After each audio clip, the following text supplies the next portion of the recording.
గోవిందాయ నమః. హిందూ బంధువులందరికీ జయ శ్రీరామ్. కృష్ణ వందే జగద్గురు.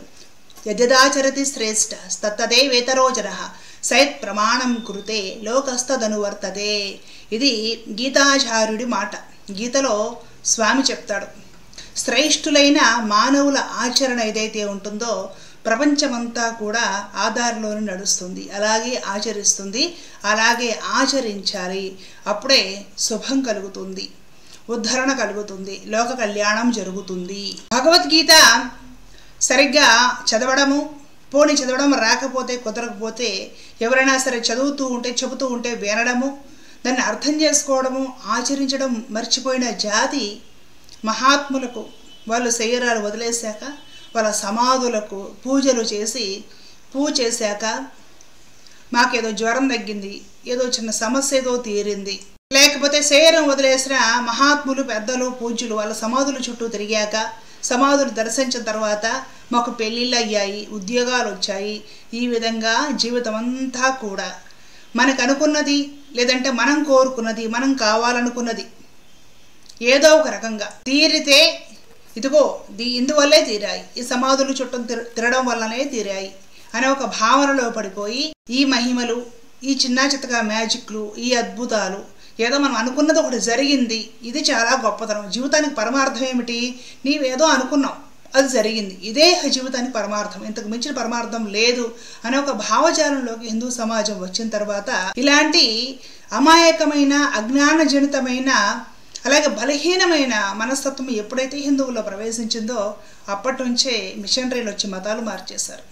అప్పటి నుంచే వేరే టోపీ మతస్థులు వచ్చేసి మన దేవాలయాలు పాల్గొట్టడము, ఆస్తులు, ఇల్లులు, పొలాలు అన్నీ కూడా కబ్జా చేసుకోవడము, ఇవన్నీ కూడా మొదలుపెట్టారు. పరమాత్ముడు ఏం చెప్తున్నాడో తెలుసున్నా, శ్రేష్ఠులు ఎవరైతే ఉంటారో వాళ్ళ ఆచరణ చూసి ప్రపంచమంతా నేర్చుకోవాలి, నేర్చుకొని ఆ విధంగానే ఆచరించడం వలన వాళ్ళు ఉద్ధరించబడతారు. అంతేగాని ప్రతి ఒక్కళ్ళకి దేవుళ్ళని చేసేసి కనిపించిన అందరినీ, నీకు నచ్చిన అందరినీ, నీకేదో అద్భుతము, ఏవో లీలలు జరిగాయి, ఏదో మహత్వం ఉంది అనిపించిన ప్రతి ఒక్కరికి గబగబా స్థలం చదును చేసేసి గుళ్ళు గట్టి లేదా సమాధులు గట్టి దాని మీద గుళ్ళు గట్టి హారతి పాటలు రాసి రోజుకు 10 సార్లు పాడుకుంటూ ఈ విగ్రహం కన్ను తెరిచింది, ఆ విగ్రహం పాలు తాగింది, అర్ధరాత్రి CCTV ఫుటేజ్ లో ఆ విగ్రహం తిరుగుతూ కనిపించింది, ఈ బాబా పరిగెత్తుతూ కనిపించాడు, ఇంకెవరో స్వామీజీ మంత్రాలు చదువుతూ కనిపించాడు. ఇక్కడికి పరిమితం అయిపోయింది హిందూ సమాజం. శ్రేష్ఠుల పూజ్యుల పెద్దల ఆచరణ అందరూ కూడా చూసి నేర్చుకొని ఆచరించాలి. ఇది పరమాత్మ వాక్యం. ఆచరించడం వలన ఏమవుతుందంటే నీవు క్రమశిక్షణలో పడతావు. నీలో ఉండే కొన్ని బలహీనతలు, బద్ధకాలు, అజ్ఞానము, అమాయకత్వము, అపోహ లేదా సందేహము లేదా తెలుసు తెలియని ఏవో మాటలు నమ్మేసేసి ఆ నమ్మకంలోనే ఇంకా ఉండిపోవడం, అంటే కొన్ని రకాల అశాస్త్రీయమైన విశ్వాసాలు, వీటిని అంధవిశ్వాసాలు లేదా మూఢనమ్మకాలు అని కూడా అంటారు. ఇవన్నీ కూడా మనుషులో పోవాలి అంటే శ్రేష్ఠుల ఆచరణ నీవు కూడా ఆచరించాలి. అలాంటి శ్రేష్ఠులు లేదా ఉత్తములు, పెద్దలు, పూజలు భగవద్గీత గురించి వారి అనుభవం వివరించడం జరిగింది. దయచేసి మనం కూడా కాస్త తెలుసుకునే ప్రయత్నం చేద్దాం. స్వామి వివేకానందుడు చెప్తున్నాడు, చక్కని పుష్పమాల వలె లేక మనోహర కుసుమ సముదాయము వలె క్రమ పద్ధతిని సుందరముగా కూర్చబడిన ధర్మముల యొక్క సముదాయమే గీత. అలాగే వివేకానంద స్వామి వారు చెప్తున్నారు, గీతలో శ్రీకృష్ణ పరమాత్మ అర్జునుడికి చెప్పినవి మాటలు కావు, జ్ఞాన కణికలు. జీవిత ఆదర్శమంతయు ఒక్క క్షణములో అచట తెలిపివేయబడెను. ఉపనిషత్తులను తోటలో నుండి ఆధ్యాత్మిక సత్యములను పుష్పములను ఏర్చి కూర్చిన మాలయే భగవద్గీత.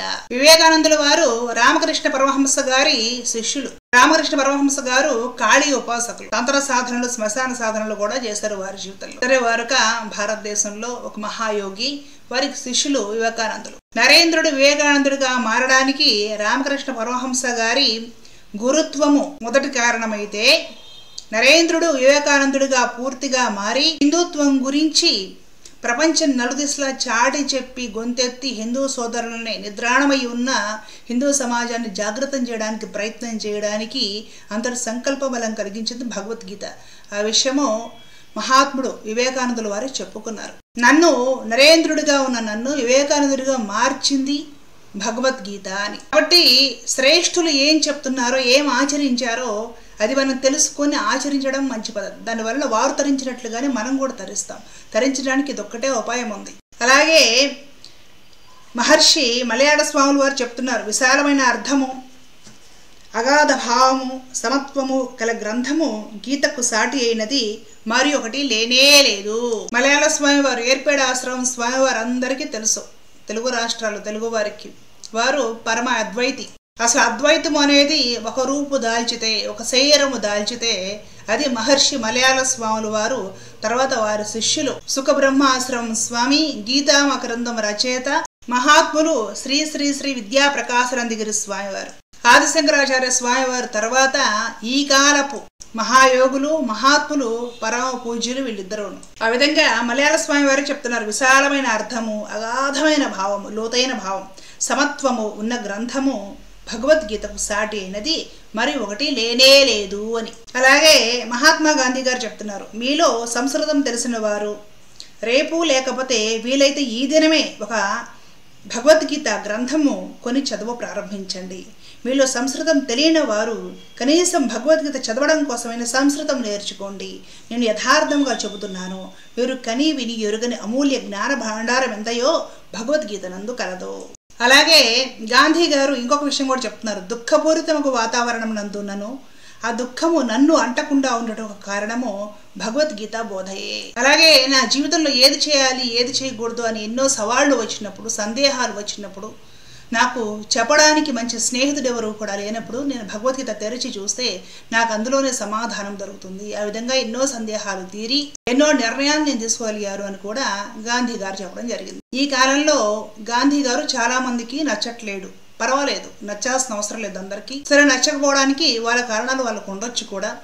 అయితే ఒక విషయం, ఏదైనా కూడా ఒక మంచి విషయము అందులో కూడా సనాతన ధర్మానికి సంబంధించిన విషయము, భగవద్గీతకు భక్తికి సంబంధించిన విషయం చెప్పినప్పుడు దాన్ని ఖచ్చితంగా తీసుకోవచ్చు. అందరూ దూరంగా పెట్టిన హరిజనులను వారి ఆలయంలోకి తీసుకుని వెళ్ళారు. దళిత వాడలు, మురికి వాడలు, మరుగుదొడ్లు మొత్తం శుభ్రం చేశారు. ఎంతో మందిని తన ఆశ్రమంలో ఉంచుకొని రోగగ్రస్తులను, కుష్టి వ్యాధిగ్రస్తులను, సమాజం దూరంగా వెలివేసిన వాళ్ళని తన ఆశ్రమంలో పెట్టుకుని సేవలు చేశారు. అంటరాని తరము అనేది ఒక రుగ్మత, దాన్ని దూరంగా ఉంచండి, అందరూ కలిసి ఉండాలి, సమాజం ఉండాలి అని వారు ఆచరణ చేసి చూపించి ఆ తర్వాతే బోధ చేశారు. ఇలాగా వారి జీవితంలో కూడా కొన్ని మంచి విషయాలు ఉన్నాయి తీసుకోవడానికి. ఎటొచ్చి ఆయన పేరుతోటి గుళ్ళు కట్టేసి మహిమలు మ్యాజిక్లు ఉన్నాయని ఆయన పేరుతో గాయత్రి మంత్రాలు రాసి ఎవరో పూజలు చేయడం లేదు, ఒక రూపాయి బిజినెస్ జరగడం లేదు.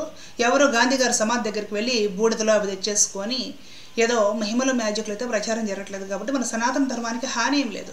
మన సనాతన ధర్మానికి హాని కలిగే ఎందరో బాబాలు ఎన్నెన్నో మనమే చేస్తున్నాం. వేరే వేరే మతాల్లో బాబాలు అందరూ కూడా మనకి దేవుళ్ళు. దీనులకి, దుఃఖితులకి, కుష్టి వ్యాధిగ్రస్తులకి, పీడితులకి, దళితులకి అందరికీ సేవ చేసిన వాళ్ళు ఎవరైనా ఉంటే వాళ్ళు దేశ ద్రోహులు. పర్వాలేదు, ఇబ్బంది ఏమీ లేదు. ఇక్కడ వారు ఏం చెప్పారో మంచి మాటలు మనం తీసుకోవచ్చు. భగవద్గీత గురించి చెప్పిన మంచి మాటలని మనం తీసుకొని మనం కూడా భగవద్గీతను చక్కగా చదివి ఆచరించవచ్చు. మనమైతే ఎవరు దళితవాడా చెమ్మము, ఏ దళితుల్ని దీనుల్ని దగ్గరకు తీయము, ఏ కుష్ఠ వ్యాధులు ఇలాంటి రోగాలు ఉన్న వాళ్ళని కంప్లీట్గా దూరంగా పెట్టేస్తాము. ఎవరు మరుగుదొడ్లు మురికివాడలు మనం కడగము. కానీ అలాంటివన్నీ ఒక వ్యక్తి చేశారంటే ఎంతో కొంత హృదయంలో దయ అనేది లేకుండా అయితే చేయరు కదండి. కాబట్టి నేను ఇక్కడ భగవద్గీత మంచితనం గురించి, గొప్పతనం గురించి ఎవరైనా నలుగురు పెద్దలు చెప్పినప్పుడు దాన్ని మనం కూడా తీసుకొని ఆచరణలో పెట్టడం వలన మనకి ఫలితం ఉందని చెప్తున్నాను తప్ప ఏ విధమైన రాజకీయపరమైన అంశాలు నేను పడదలుచుకోలేదు. వాటికి సంబంధించిన సందర్భం కూడా కాదు. ఇది భగవద్గీత గొప్పతనం గురించి చెప్పే సందర్భము. భగవద్గీత చదవగా ఆచరణలో పెట్టగా నీకు ఒక సమభావం సిద్ధిస్తుంది. మనం ఎక్కువ ఇంకొకరు తక్కువ అనే ఒక ద్వంద్వభావము, ఆ వైఖరి నశిస్తుంది. కాబట్టి నేను ఇక్కడ కొంత ఉదాహరణగా చెప్తున్నాను, అంతే తెలుసుకోవాలి. భగవద్గీత మరలా రెండోసారి ప్రారంభం చేసుకోవడానికి ముందు భగవద్గీత గొప్పతనం గురించి, అలాగే గీతా మహత్యం అని ఉంటుందన్నమాట, అది ఖచ్చితంగా చెప్పుకొని కంప్లీట్ చేసుకోవాలి. భగవద్గీత అంతా విన్న తర్వాత గీతా మహత్యం వినకపోతే భగవద్గీత విన్న ఫలితం రాదు. అలాగే భగవద్గీత మహత్యం ఖచ్చితంగా తెలుసుకొని తీరాలి. కాబట్టి భగవద్గీత మహత్యం గురించి కూడా చెప్పుకుందాం. పెద్దలు భగవద్గీత గురించి ఏం చెప్పారు తెలుసుకునే ప్రయత్నం చేద్దాము. గీత మహత్యం చెప్పుకుందాము. అదంతా పూర్తి అయిపోయిన తర్వాత చక్కగా పూర్ణాహుతి చేసుకొని ఆ తర్వాత తిరిగి మనం భగవద్గీత పునః ప్రారంభం చేసుకుందాం. ధర్మో రక్షిత రక్షితః. జయ శ్రీరామ్. కృష్ణార్పణ.